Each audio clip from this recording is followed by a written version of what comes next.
Your Eye on Annapolis daily news brief keeps you informed about what's happening in Annapolis, Anne Arundel County, and Maryland. Local news, local sports, local events, local opinion, and, of course, local weather. Your Eye on Annapolis daily news brief starts now. Good morning. It's Friday, October 23rd, 2020. This is John Frenaye, and this is your Eye on Annapolis daily news brief. We made it through another week. Let's call that a win. Hey, today is all about the money. Governor Larry Hogan yesterday announced another $250 million to be put toward the Maryland Strong Economic Recovery Initiative. He grabbed this funding from the Rainy Day Fund to directly assist restaurants, small businesses, local entertainment venues, arts organizations, and main streets across the state, and it doubles the state's initial commitment of $250 million, bringing the total economic relief to $500 million. This latest $250 includes $50 million for the expansion of Maryland Small Business COVID-19 Relief Grant Fund, $50 million for direct relief for restaurants, $20 million for direct relief for Main Street programs, and we are one here in Annapolis, $20 million for the expansion of COVID-19 Layoff Aversion Fund, $5 million for the expansion of small and minority business low-interest loans, $3 million for the expansion of arts organization funding, $2 million for hometown tourism programs, so Visit Annapolis can work hard to bring more people back into town, and $100 million in Emergency Rapid Response Fund for small businesses. So businesses, keep your eyes open to get your hands on a little bit of this money. If you are an art type, County Executive Pittman yesterday gave away some money. He and April Nyman, who is the executive director of the Anne Arundel Arts Council, have pledged $1 million of the Federal CARES Act funding to support the county arts community. In a statement, Pittman said, "Art reminds us of who we are and what matters most, and in trying times like these, we need what our artists produce. Too many of our artists have lost income during this pandemic that allows them to continue their work. These grants will help local artists survive the pandemic economy." The $1 million is going to be divided up into two pots. $750,000 will be for businesses and nonprofits that support the arts community, and $250,000 will be funding directly to individual artists. The grant applications will be available on October 26th. They're not available quite yet, so you've got to wait till next week, but they will be at acaac.org. That would be Arts Council and ArundelCounty.org. acaac.org. So if you are an artist in town, go get it. And early yesterday morning, County Executive Pittman was out on the road and announcing some new initiatives to help those that are in distress during the COVID-19 situation. Amid worsening mental health and financial distress among a lot of county residents, Pittman announced 3 new initiatives that are going to help them out. One is enhanced contact tracing and case management to provide wraparound services for COVID-positive individuals and families. The second one is expanded grief counseling and mental health support for survivors of COVID. And the third one is financial relief for families with delinquent water bills. Now, the COVID Care Coordination Program will kick in after the initial 14-day isolation and quarantine period for somebody that has tested positive, and it will provide wraparound services, which will include food, shelter, housing, commodities, and financial assistance to help reduce the spread and help individuals recover. The COVID Recovery and Grief Support Program is going to provide funding to expand mental health and grief counseling services for survivors and families who have suffered a loss from COVID. And finally, the Water Bill Relief Program is going to provide temporary financial assistance to Anne Arundel County homeowners who are unable to pay their water and wastewater bills. They've allotted $2 million for that program, and Pittman said that 20,000 residents have not paid their water bills, and last year that number was only 1,000, so it gives you an idea of the severity of that. He did also say that without paying them, the county is obligated to put a lien on their homes, and that's something I didn't know. And yesterday, the big news was that the boat was a little bit late the first time, it was a little bit early the second time, but the third time was a charm for Travis Pastrana as he jumped a rally car over the waterway in Annapolis known as Ego Alley.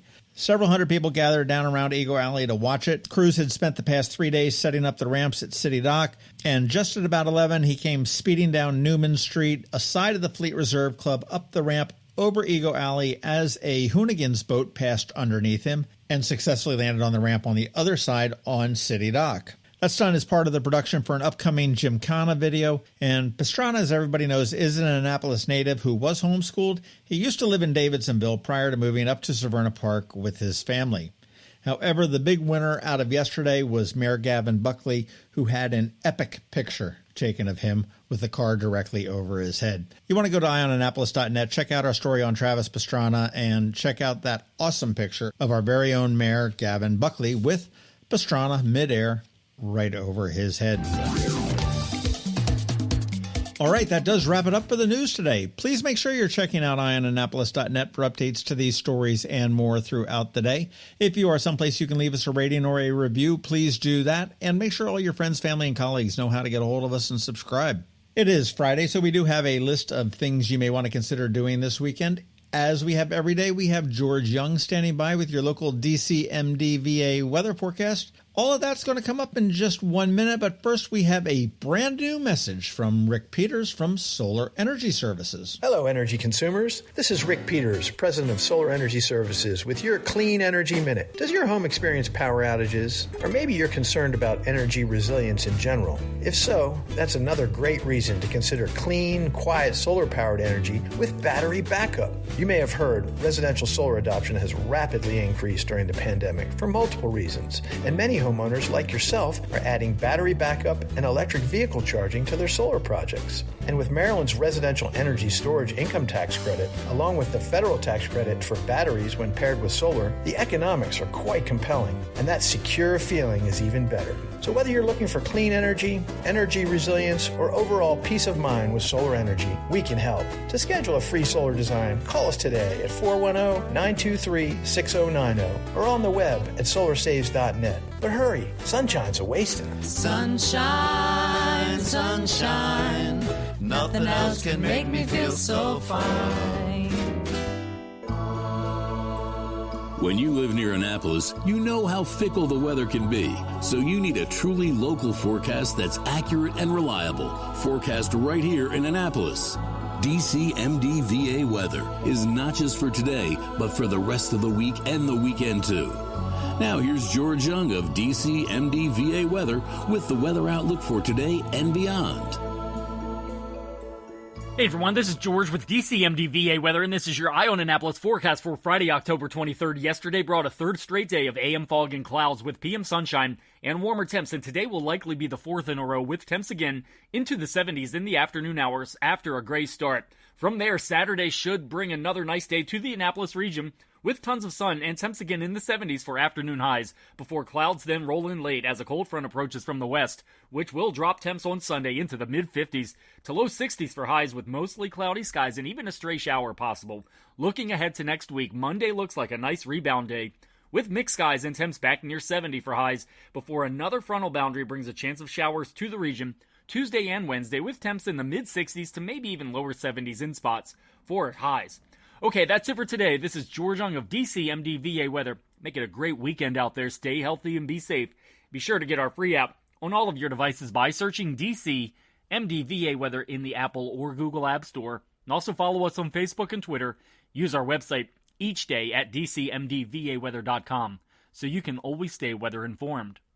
Annapolis may be Maryland's state capital, but it's also the sailing capital of the world. And whether you call Naptown home or are just planning a visit, a cruise on the Annapolis Maritime Museum's newly restored skipjack, the Wilma Lee, is a perfect opportunity to sit back, relax, and let the wind carry you across the water. Whether you're looking for front row seats to the Wednesday night sailing races, a guided sailing heritage tour, or an evening cruise to enjoy the extraordinary sunsets over the Chesapeake, a cruise aboard the historic Wilma Lee is the perfect way to connect the bay through both cultural and ecological lenses. The Annapolis Maritime Museum's making sure all safety protocols are undertaken, including social distancing and requiring masks while boarding. And the boat is open air, allowing plenty of space to socially distance. Tickets are available at amaritime.org. Private cruises are also available. Visit amaritime.org for more information. There's always something going on over the weekend in the area, and we're here to narrow it down with our top picks for this weekend. Oh, and be sure you're signed up for the Eye on Annapolis weekly events newsletter. It's free and comes to you every Friday at 12:30 p.m. There's a sign-up link at the top of every page at eyeonannapolis.net. Well, like I said, we survived another week, and that means the weekend is upon us, and I've got 3 things that you may want to consider going into the weekend today.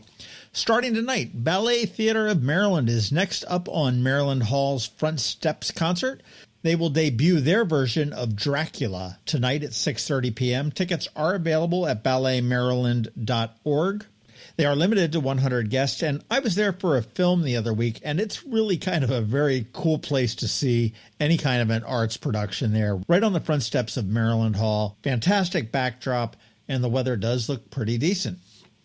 Sliding into tomorrow, now this would normally be somebody that may perform at Maryland Hall, but they're actually going to be performing over in the Music Center at Strathmore, but you can watch it on your couch. We're talking about the second concert of the Annapolis Symphony Orchestra for the 2020-2021 Masterwork Series. This one is called Kaplan Clarinet Concerto. It's going to be performed live, as I said, at the Strathmore, but you will be able to virtually view it as it's being recorded if you have a Symphony Plus account. Now, what's kind of neat about this Kaplan Clarinet Concerto is that it features Samuel Coleridge Taylor and Coleridge Taylor Perkinson, who are both African-American. Well, Samuel Coleridge Taylor is Afro-British, but they've designed this to reflect the current social and civil unrest and to spotlight the underrepresented musical culture of the African-American community. So that will be a very interesting one to see. Again, October 24th, which is Saturday at 8 p.m., it gets underway. You will be able to watch that on the ASO replay, which will be available the week of November 2nd. And you can access a household pass for the complete season for $99, or you can just get the specific concert that you want. All of that information is at AnnapolisSymphony.org/virtual series. Individual concerts are $49. A full season with all of the bonuses is $99. That's where my membership is. And these guys are really knocking it out of the park, I got to tell you. Check that out. Also Saturday, this is not something that you can attend, but the Navy Midshipmen will take on the Houston Mustangs at 3:30 at Navy Marine Corps Memorial Stadium. No fans, just the brigade this time, so you want to make sure you're following us on Twitter. We will be there. We'll bring the game to you. Currently, the Mids stand at 3-2 with 3-0 in conference play. This will be a tough game from Houston. Houston is in their conference, so it'll be a good game. You want to watch it on TV? CBS Sports is where you want to go. And wrapping it up on Sunday as we get a little bit closer to Halloween, Wigs and Witches. And it's a family-friendly drag brunch at Ram's Head on Stage. And I am so happy to see the drag brunches coming back. I'm happy to see any brunches coming back and anything coming back at Ram's Head on Stage. This is Sunday at 12:30 to 2:30 p.m. There are a few tickets still left available. You can go to ramsheadonstage.com. As I said, it is a family-friendly drag brunch. It'll be featuring Shauna Alexandra, Victoria Bowmore. They'll have a Halloween-themed drag brunch. You can have a wickedly good meal with fabulous entertainment to boot. They'll have special entertainers such as Mara M. Diamond, Jordan Jameson, and Crystal Nova. If you have never seen drag done as an art form, you really need to do that. I'd be willing to bet it's not exactly what you thought it was going to be. So, there you go. As always, have fun, stay safe, enjoy your weekend, and we'll see you back here on Monday. You've been listening to the Eye on Annapolis Daily News Brief. Tell your friends and colleagues, this is the podcast where you can keep up on the latest with what's going on in Annapolis and Anne Arundel County. And don't forget about our website, eyeonannapolis.net, where you can find even more information. And make sure you follow us on Facebook at All Annapolis and on Twitter at Eye on Annapolis. This Daily News Brief podcast comes to you every Monday through Friday at 6 a.m.